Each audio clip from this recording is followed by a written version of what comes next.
السلام عليكم ورحمة الله تعالى وبركاته. نتمنى هذا الفيديو يلقاكم بخير وعلى خير.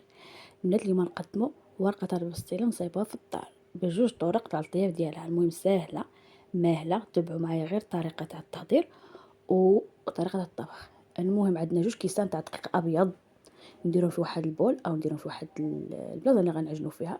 نديروا ليها قبيصه تاع الملح، ضروري نملحوها. نديروا معلقه تاع نشا وكاس تاع الماء. هادو هما المقادير وعبروهم.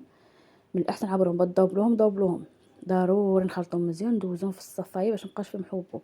نخليها ترتاح.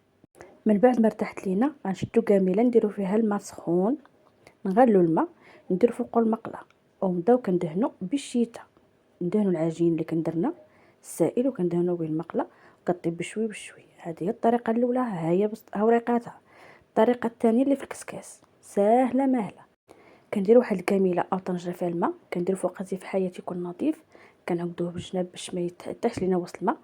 كنهزوا الخليط وكنديروها. هذه احسن طريقه، وكتجي ورقتها قاصحه زوينه بحال ورقه الشينوا تاع ورقه الارز، كتجي تقريبا بحالها. المهم كنخلطها كطيب وكنحاولوا نهزها بشويه. هذه الورقه ديالها كتجي رطبه وكتجي شاده، ما كتقطعش دغيا. المهم هما الطرق جوج. نتمنى يعجبوكم، نتمنى تطبقوهم. بسلام عليكم، الى فيديو اخر ان شاء الله.